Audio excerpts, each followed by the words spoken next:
start.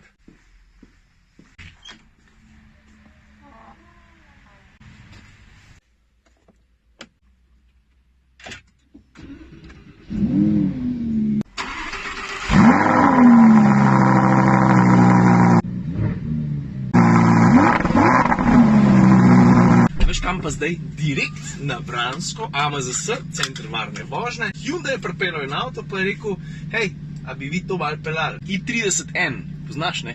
Hot hatch. Pa mogoče 3 posebnosti v povezavi s Hurakanom, ki zelo izstopa. Rikverc, če hočeš dati, imaš tlele en sklop stikal in eno posebno ročko, ki moraš narediti takole. Dobar, gumb za zagon motorja smo že včeraj obdelali, ne? Stvar številka 2, včeraj sem bil na Racelandu v Krškem in folk sprašuje, kako si čez une ležeče policaje zapeljal. Stari, ni problema. Že v osnovi niso tako grozni, da Lambo ne more čist, ne? Ampak če pa slučajno zagusti, sam tole narediš. Pa gre avto takoj malo v luft. In s to tripajočo lučko ti nakaže, da se bo rahlo dvignil. Ok, zdaj pa stvar, na katero se jaz še danes po par 100 kilometrih tudi približno nisem navadil, mislim, res je hecna. Da jaz že praktično 20 let vozim avtomobile, ne? In čisto vsak od tistih avtomobilov, ki sem jih peljal, ima žmigovce tukaj nekje, ne? Ob volanu. No, pri Lambotu, ne?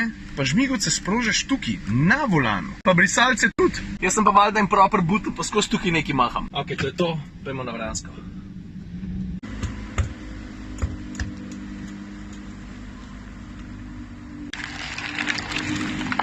A če je smotan Lambota manevrirati takole, takrat, ki je mogoče malo manj placa, you bet your ass it is. Moram pa reči, da ima drugačno tako zelo podobno lastnost kot Audi R8. To se pravi, da je med vožnjo na splošno zelo človeški. Ni se ga težko navaditi, ni ga težko plasirati, ko se voziš po mestu in biti z njim natančen. In to za supercar pomeni veliko. A veš, kaj imaš tudi marsikakšen supercar, ne? Stari, ki sem pred ti zmanevriraš, odparkiraš, zaviješ mimo česa v mestu, na tesni ulici, mislim, dobiš sive lase prej od vseh skrbi, pa vse boš pobutovo popraskal. Evo, pred mano pa v K plus Vinko Kerenc. Se vem, da to sem že kdaj omenil, ne? Legenda slovenskega avtomobilskega novinarstva, pa vem, da tudi ekstremno velik navdušenc nad italijanskimi avtomobili, sploh športnimi. Tako da takoj, ko se bo Vinko umaknil na desno, je moja dolžnost, da mu dam malo za poslušati.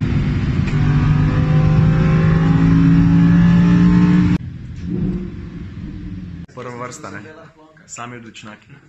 Gospod Črka N, verjetno veste, rojen v Namjangu, glavni raziskovalni center v Koreji, izbrušen pa, bomo rekli, na Nürburgringu.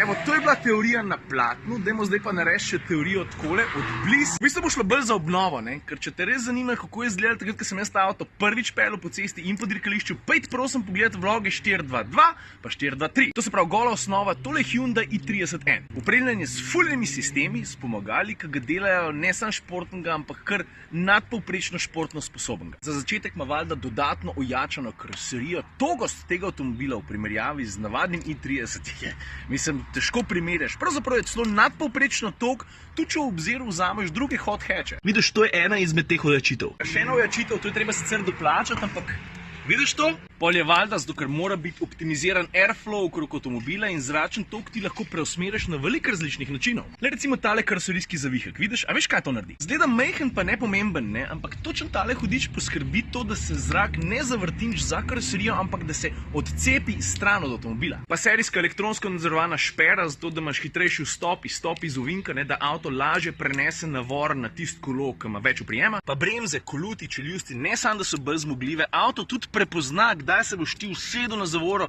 prepozna, kdaj moraš ti oranj zažlajfati in že pred tem čeljust pripraviš, da so pakni bližje kolutu, še preden ti zažlajfaš. A veš, gledano to, da vsaka desetinka, vsaka stotinka štejeta. Veš, kako se to nadgrajuje z različnimi malimi komponentami, sistemi, ne? Na koncu dneva imaš pa hitrejši avto. Štekaš? Ne vem, zakaj sem odpršil, vse sem že vse povedal. Aja, čakaj, ne. Aja, uravnavanje podvozja, elektronski nadzor blažilnikov, vsakega posebej, ki se pol avto prilagaja, ne? Moja izkušnja s tem je tako. Če daš na sport mode ali pa N mode, je avto veliko trši, če daš pa, ne vem, na eco mode, ne, se ga da pa veliko bolj normalno peljati. Predvsem tam, ki so ceste slabše. Pa še ena stvar, preden se v avto usedemo, ne, spremenljiva geometrija izpuhov. To pomeni, da je lahko ta avto tih ali pa ni tako tih. Evo, avti so pripravljeni za napis, to prej gremo tja, Brane Legan, inštruktor bo par stvari povedal, pol pa gas. Evo, prvi avto je moj, zadnji od dvojkota, njegov misli pa vaš. No, tiste je bila teorija, ne? To je pa zdaj praksa. Jaz sem i31 sicer v okolici Rima že pelil na tem pravem dirkališču, imel sem se zelo fajn. Sta pa zdaj tukaj na vrsti dve nalogi, ne? Moja naloga je, da avto ohranim cel, da ga spravim do meje, predvsem pa, to je bistveno pri takem avtu, da uživam. Naloga avtomobila pa je, da ohranim dober prvi vtis, ki ga je naredil v Rimu na dirkališču. Veš kaj, bom vklopil funkcijo rev matching, ne? A veš kaj je to? To je cvišen gas.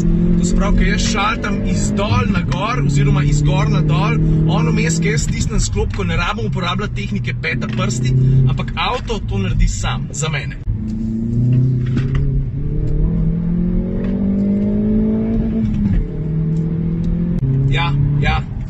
Je približno tako, kot sem si zapomnil.